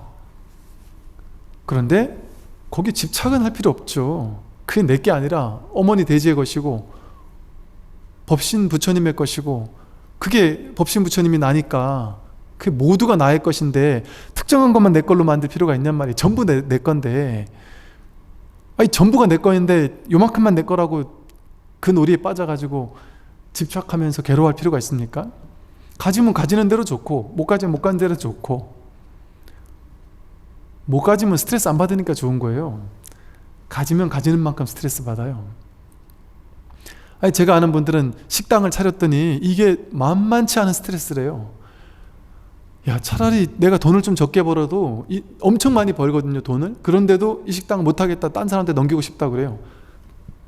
아니 도대체 왜요? 남들은 그거 못해서 안달인데, 그렇게 많이 돈을 버는 식당 못해서 안달인데, 너무 힘들고 너무 스트레스 받아가지고 도저히 못하겠다고. 보세요, 그 얼마 안 되는 식당 하나 경영하는 것도 스트레스 받아 죽을 것 같아서 정신적으로 병이 생긴다니까요. 몸으로도 병이 생기고 하기 싫어진다니까요, 때로는. 그런데 식당 하나가 문제가 아니죠. 사람의 욕심은 빌딩 수백 채를 갖고 싶어 해요. 수천억을 갖고 싶어 해요. 더 많은 걸 갖고 싶어 해요. 근데 그걸 가지면 행복하냔 말이에요. 하나만 가져도 그거 관리하느라 괴로워 죽겠는데 많이 가지면 더 괴롭지 않겠습니까? 그러니까 가져도 좋다, 안 가져도 좋다, 다르지 않단 말이에요. 평등하단 말이에요. 똑같아요. 갖는 것과 안 갖는 것도 똑같아요. 어차피 다 내 건데. 육계, 색계, 무색계가 3계가 다 한마음인데요. 3계 유심 이러잖아요. 제가 그냥 뻥치는 게 아니에요. 3계 유심 이러잖아요, 부처님 경전에. 육계, 색계, 무색계가 이 지구별만 내가 아니라, 내 마음이 아니라 3계, 육계, 색계, 무색계, 천상세계까지 전부 다 내 마음이란 말이에요. 일체 유심조, 일체 모든 것은 내 마음이 만들었다 했잖아요. 이게 뻥이 아니라니까요. 죽을 수가 없어요. 얘는 죽을 수 있지만 이 캐릭터, 그냥 게임 캐릭터 같은 거예요. 이 지구별에 여러분이라는 이 게임 캐릭터 하나가 그냥 이렇게 잠깐 나와가지고 이 불성이라는 이 게임을 창시한 마음이 이 게임을 창조했단 말이에요. 그 게임 속에서 지금 가지고 놀고 있는 거예요. 그러니까 깨달은 사람들은 삶을 가지고 놀으라 그러잖아요. 선사 스님들 어록을 보면 무슨 농주음, 완주음 이런 말이 있어요. 그 가지고 놀으란 얘기예요. 가지고 노는, 세상을 희롱하며 가지고 논다. 세상은 가지고 노는 거예요. 이게.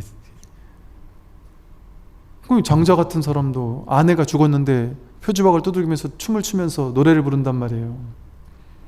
죽는 게 그렇게 서글픈 거면 진리를 깨닫는 사람이 죽음 앞에서 괴로워하겠느냔 말이에요.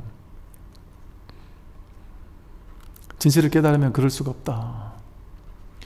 마치 어젯밤 꿈과 같으니까, 여러분 마음이 어젯밤 꿈을 창조해가지고 그 꿈 전체를 돌렸잖아요. 한 마음으로 꿈 전체를 돌렸잖아요. 꿈속에 등장인물, 나라는 등장인물 하나만 움직이게 만들었어요. 여러분 마음이 꿈 전체를 창조해가지고 꿈 전체 안에서 무수한 사람들이 막 살지 않던가요? 그 꿈속에서 막 학교도 있고 집도 있고 아파트도 있고 막 그렇지 않던가요? 무수한 사람들이 있지 않던가요? 근데 그게 다 다른 사람이었냔 말이에요. 내 마음이었지. 내 마음이 만들었잖아요. 그리고 꿈에서 딱 깨고 나니까 그 꿈 속에 있던 사람들이 실제 있습니까? 내가 꿈을 깨고 나니까 꿈속에 있던 그 자식이, 나는 꿈을 깨놓으니까 꿈속에 있던 자식이 엄마 없어서 지금 서글퍼 울 것 같아가지고 나는 빨리 그 꿈속으로 들어가야 되는데 하고 서글퍼합니까? 그게 망상이라는 건 다 알잖아요. 말도 안 되는 소리라는 걸 알거든요. 똑같아요. 이 현실도. 여러분이 지금 내가 먼저 죽으면 자식은 얼마나 괴로울까? 자기 망상이에요. 그거는 자기 생각이에요.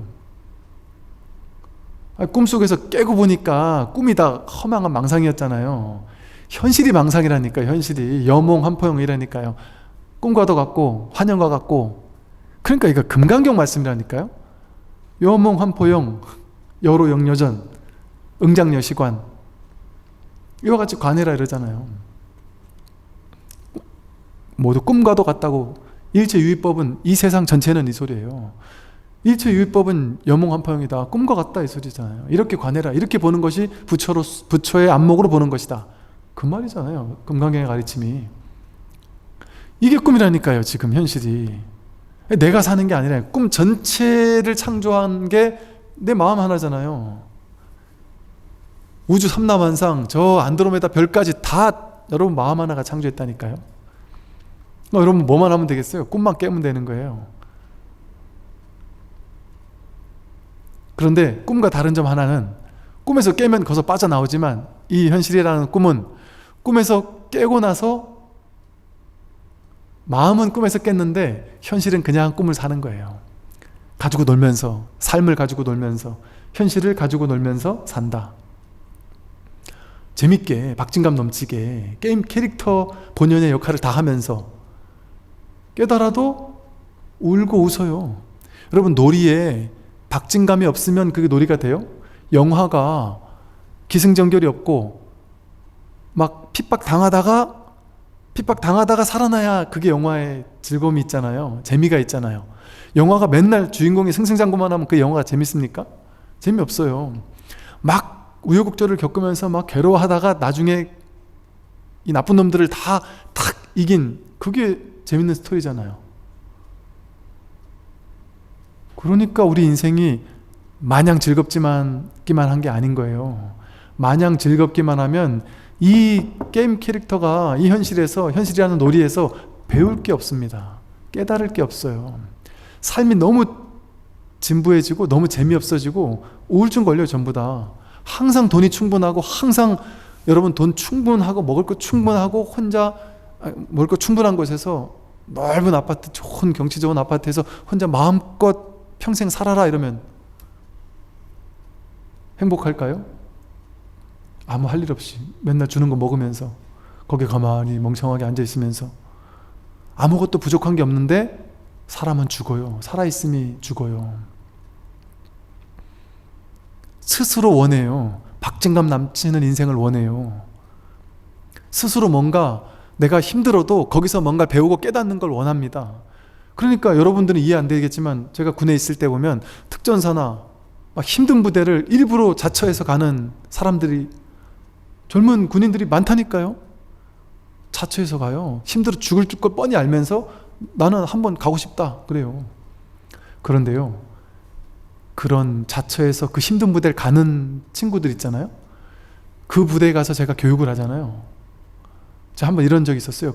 이제 특전사나 사단 같은 데도 보면 최고 이제는 얼마 안 됐는데 벌써 다 까먹어버렸네. 뭐라 그러죠? 특수 대대가 하나 있잖아요. 수색대라고 있어요. 수색대라고. 가장 엘리트들, 본인들이 희망하는 사람들 딱 모아놓는 이런 아주 힘든 부대가 있어요. 그런데요, 일반 부대 가서 200명, 300명 교육을 하면 그냥 적당히 집중을 하겠죠. 그죠? 그럼 1시간 강의한다 이러면 1시간 딱 강의하고 나와요. 그런데 제가 이런 적이 있었다니까요. 그 특수부대를, 수색대를 가서 교육을 했는데요.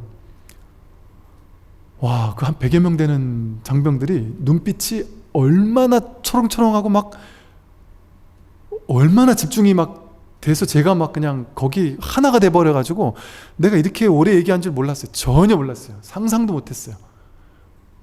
2시간 반을 강의를 해버린 거예요.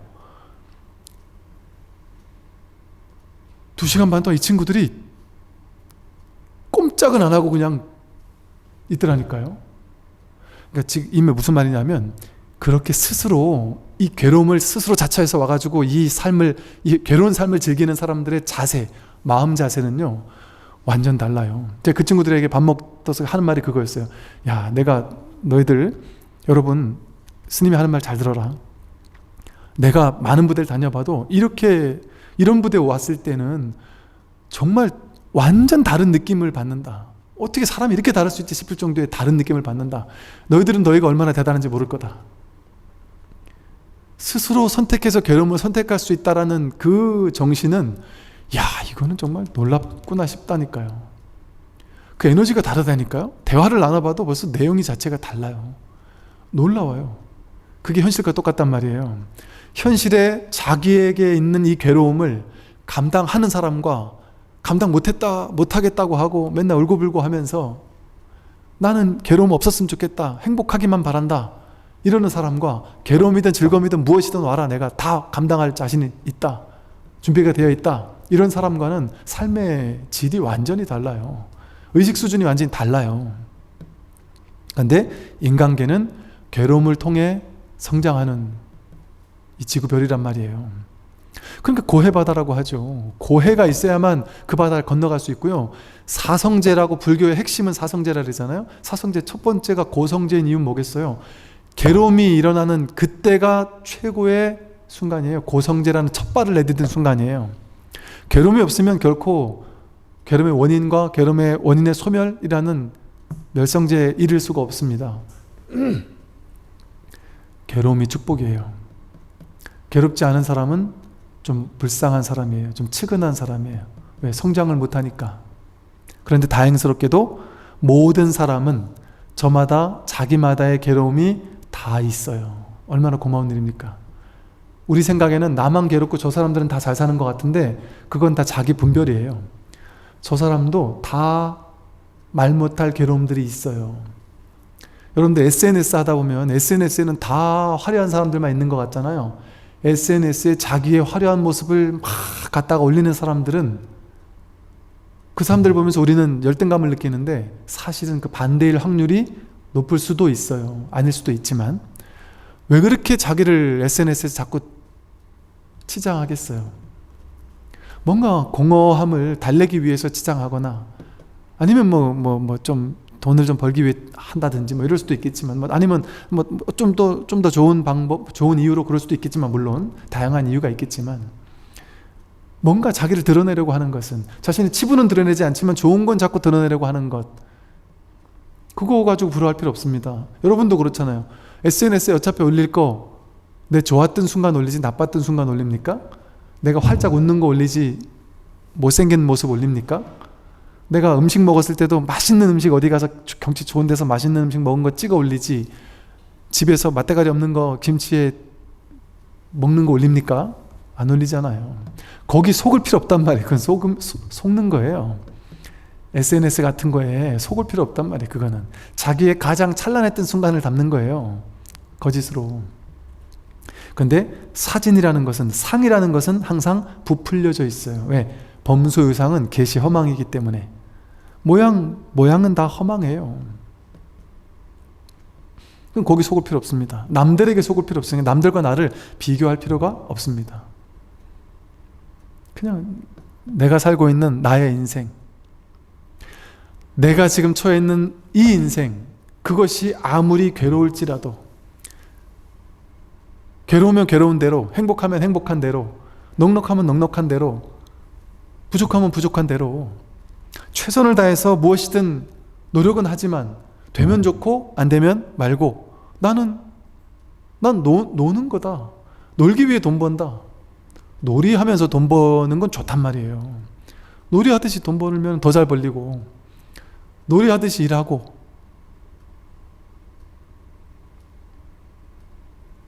이게 깨닫기 전엔 분명 어렵죠. 물론 교과서 같은 얘기죠. 스님, 지가 지금 저 승복 입고 망고 편하니까 저런 얘기 하지 하고 얘기하는 사람도 있던데 여러분, 승복 입고 있다고 망고 편하지 않아요. 그럴 것 같으면 절에 들어오는 스님들 중에요, 1년도 안 돼가지고 10명 들어오면 9분은 나가세요. 못 견뎌서 나가세요. 스님 생활을 못 견뎌서 나가세요. 10분이 출가하면 한 9분은 나가요, 보통. 그리고 10년 전에 제 출가 동기들이 한 500명 있었거든요. 한 해에 500명이었어요. 우리 기수가. 지금 몇 명 남아있겠어요? 5년 지나가지고 비구계 받을 때만 해도 반도 안 남아있었거든요. 지금 20년 지난 지금 몇 명 남아있겠어요? 그 500명 중에 몇 명 안 남아있을 거예요. 몇십 명 안 남아있을 거예요 아마. 그렇게 편해서 이러고 있는 게 아니다. 삶 자체가, 삶의 진실은 이 괴로움 속에, 진흙 속에 연꽃이 피는 거예요.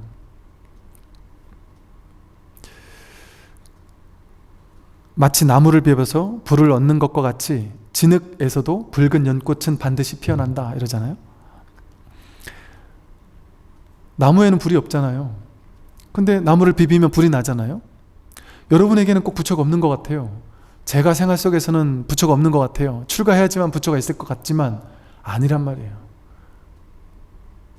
열심히 나무를 비벼주면 불이 나듯이, 또 진흙 속에서 연꽃이 피듯이 이 괴로운 속에서, 이 세속적인 괴로운 한가운데에서 연꽃을 피워내야 된단 말이에요. 여러분이 연꽃을 피워내는 게 아닙니다. 사실은 이미 피어있는 연꽃을 확인해야 된단 말이에요. 그 연꽃은 보지 않고 그 진흙만 쳐다보고 살 것이 아니라 본래 피어있는 한 송이 연꽃을 확인해야 된다. 입에는 쓴 것이 좋은 약이 되듯이 진실한 충언은 귀에 거슬린다.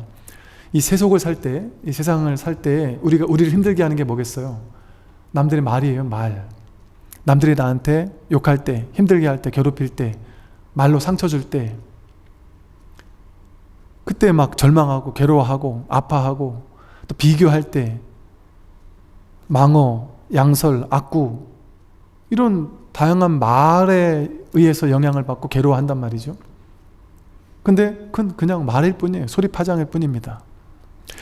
그들이 어떤 얘기를 하더라도 그 속에서, 그 충고 속에서, 그들이 하는 말 속에서 내가 배우고 깨달아야 할 충고를 그냥 나는 수확하기만 하면 돼요. 귀에 거슬리는 말이라 할지라도 그 속에서 내가 받을 수 있는 그것을 그냥 받아서 소화시키기만 하면 됩니다. 그러니까 입에는 쓴 게 좋은 약이 되듯이, 사실은 나를 막 괴롭힌 사람의 괴롭힌 말도 내가 지혜롭게만 받을 수 있으면 그게 아주 아름다운 말로서 나를 변화시킬 수 있습니다. 연예인들이 옛날에 무슨 연습생 시절에 야, 니 그래가지고 되겠어 하면서 막 아주 심하게 욕하던 사람들 때문에 내가 바들바들 떨면서 내가 분노에 젖어서 내가 저놈한테 보여주리라 하는 마음으로 정말 막 열심히 했다 이러잖아요. 그게 반드시 좋은 건 아니지만 어쨌든 그것 때문에 자기 인생이 바뀔 수도 있단 말이에요. 알 수 없단 말이에요. 삶은 알 수 없습니다. 그러니까 겉으로 봤을 때는 그게 나를 욕하는 것일지 모르겠지만 그런 일이 일어나는 이유는 뭐겠습니까? 내가 거기서 배울 수 있단 말이에요. 거기서 깨달을 수 있단 말입니다. 그걸 통해 성장할 수 있다. 그러면 돼요. 괴로움 속에서 연꽃을 피워내기만 하면 되지. 그 괴로움에 일일이 내가 반응할 필요 없습니다. 반응할 필요 없죠. 말에 뭐하러 일일이 다 끄달려가요. 그건 말이구나 하고, 말의 파장이구나 하고, 안 끌려가면 돼요. 말에 안 끌려갈 수 있을까요? 없을까요? 있어요. 근데 있을 것 같은데 실제 그 상황이 되면 끌려가죠. 근데 지금 생각엔 안 끌려갈 수 있을 것 같잖아요. 그죠? 한 생각 딱 돌이키면, 딱 깨어있으면 그 순간에 처해도 안 끌려갈 수 있단 말이죠. 그러니까 현실에서 온갖 말 때문에 상처받더라도 그걸 그냥 진실한 충언으로서 돌이킬 수 있어야 한다, 이런 얘기겠죠. 허물을 고치면 반드시 지혜가 생겨나지만 단점을 버리지 못하면 얻은 마음이 사라진다. 내 허물이 있다면, 누군가가 나에게 허물을 지적해 주는 게 있다면 그 허물을 통해서 내가 지혜를 증득할 수가 있습니다. 내가 문제라고 여겨지면 나는 이 나이 먹고서 절대 못해요, 이런 얘기 많이 하시더라고요. 연세가 드시면 드실수록 이 나이까지 이렇게 살아왔는데 어떻게 그걸 바꿔요 하고 안 바꿔도 되는데 그것이 누군가를 힘들게 하고 누군가를 상처 주게 한다면 그 생각만 바꾸면 됩니다. 그 실제 바꾸긴 어려울 수 있어요. 근데 나는 못 바꿔요, 이 나이도록 이렇게 왔는데 어떻게 바꿉니까? 하는 그 생각만 바꾸면 된다. 현실을 안 바꿔도 돼요. 왜 그럴까요? 나는 죽어도 못 바꿔 하는 그 생각 때문에 못 바꾸거든요. 왜? 내가 이미 결정 지어놨잖아요. 나는 못 바꿔, 바꾸기도 쉽지도 않고. 그걸 규정 지어놨어요. 나는 50년, 60년, 70년 가져온 나쁜 버릇인데 어떻게 바꾸겠어? 나는 못해. 이렇게 스스로 규정 지니까, 스스로 자기를 규정 지니까 자기 마음대로 된 거예요. 못 바꾸는 현실로. 근데 현실을 안 바꿔도 된단 말이에요. 유의 조작할 필요 없다. 마음만 바꾸면 된단 말이에요. 나 70년 동안 50년 동안 이 습관 가져왔지만 이게 나쁘다면 난 바꾸겠다. 바꿀 수 있다. 바꿀 수 있다 하고 마음만 바꾸면 돼요. 그러면 나도 모르게 점차 바뀌기 시작합니다. 나도 모르게. 여러분, 제가요 이거를 작년만 해도 엄청 많이 했죠. 이거 엄청 많이 했습니다. 법회할 때 엄청 많이 했는데, 그래서 사람들이 듣기 싫다는 사람 말 엄청 많이 들었어요. 근데 제가 그때 이제 어떤 생각을 했냐면요, 예를 들어, 아니 목 아픈데 어쩌라고, 난 이러고 싶어, 이러나? 이렇게 얘기하면서, 이거는 원래 내 목이 아파. 근데 20년 전부터 목이 아팠어요. 저는 20년 전부터 아파가지고 못 고친다고 생각할 수도 있어요. 근데 20년 동안 계속 이랬어요. 10년 전 영상을 지금 들어봐도 여전히 하고 있으니까 그땐 지금보다 더 심하게 하더라고요. 근데 그 얘기를 듣고 제가 제 영상을 보니까 진짜 좀 거슬리더라고요. 그래서 바꿔야 되겠다 하고 마음만 먹었어요. 근데 바꿀 수 있을지는 몰랐어요. 왜? 20년 동안 목이 아팠는데 이거 어떻게 바꿀 수 있겠어요? 안 되겠지. 그런데 바꾸는 게 좋겠는데, 내가 아무리 봐도 바꾸는 게 좋겠는데 바꿀 수 있을 거야 하고 바꿔야지 하고 한 마음만 냈어요. 그냥 마음만 냈어요. 마음속에서 흔연하게 바꿔지면 좋고 아니면 어쩔 수 없고, 그러나 바꿔보자. 근데 제가 바꾸려고 노력을 했느냐? 노력은 별로 안 했어요. 그다지 많이는 안 했어요. 왜냐면 뭐 노력할 게 뭐가 있습니까? 아프면 그냥 어쩔 수 없는 거잖아요. 그런데 마음을 바꾸기만 했잖아요. 마음을. 될지 안 될지 모르지만 마음만 바꿨는데, 그냥 어느 순간부터인가 저도 제 마음이 일단 딱 방향을 틀었으니까 나도 모르게 마음이 주인이 되어서, 법구경에 나오는 말이잖아요. 마음이 주인이 되어서 뒤따른다.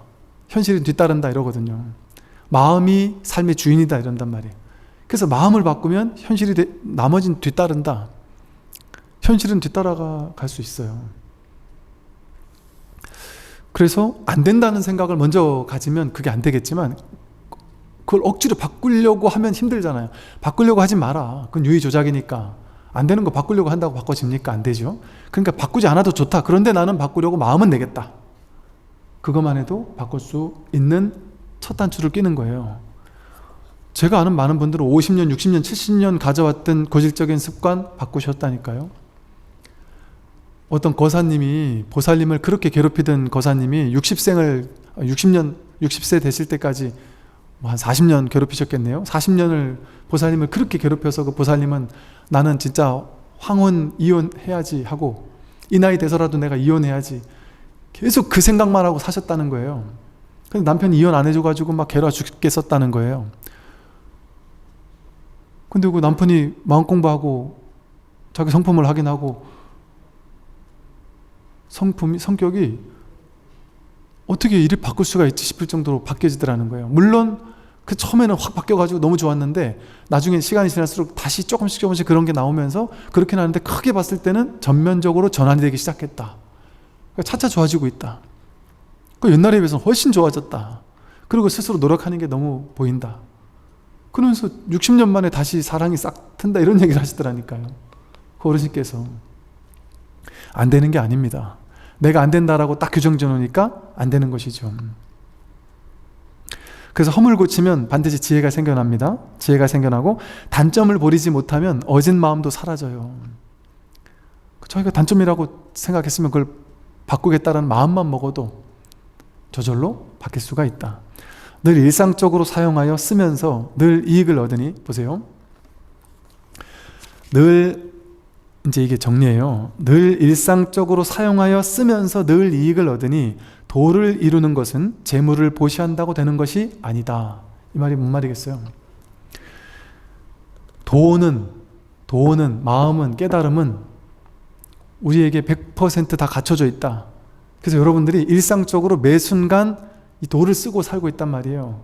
늘 이 깨달음을 늘 일상적으로 사용하여 쓰면서 늘 여기에 이익을 얻고 살고 있어요. 숨쉬고 있어요. 이걸 사용하여 숨쉬고 있습니다. 이걸 사용해서 제가 말하고 있고, 이걸 사용해서 여러분은 듣고 있습니다. 이걸 사용해서 여러분이 더운 줄 알고 여기까지 걸어왔고, 지하철을 탈 줄 알고, 분별할 줄 알고, 생각할 줄 알고, 견문각지할 수 있단 말이에요. 이 법을 활용해서. 법이 아니면 이 법이라는 이 깨어있음, 살아있음이 아니면 여러분들 어떻게 이렇게 살아서 움직일 수가 있겠어요? 말하고 생각하고 행동할 수가 있겠어요? 늘 우리는 일상적으로 쓰면서, 사용하여 쓰면서 늘 이 이익을 얻고 있단 말이에요. 늘 이 속에 있어요. 근데 이것을 억지로 만들어야 됩니까? 부처를 억지로 만들어야 됩니까? 도를 이루는 것은 재물을 보시한다고 되는 게 아니에요. 유의조작으로 많이 보시하면 부처 된다? 그럴 수 없습니다. 그러니까 양무제가 나는 전국 각지에 절을 엄청나게 많이 지었는데 복이 얼마나 많습니까? 복이 없다.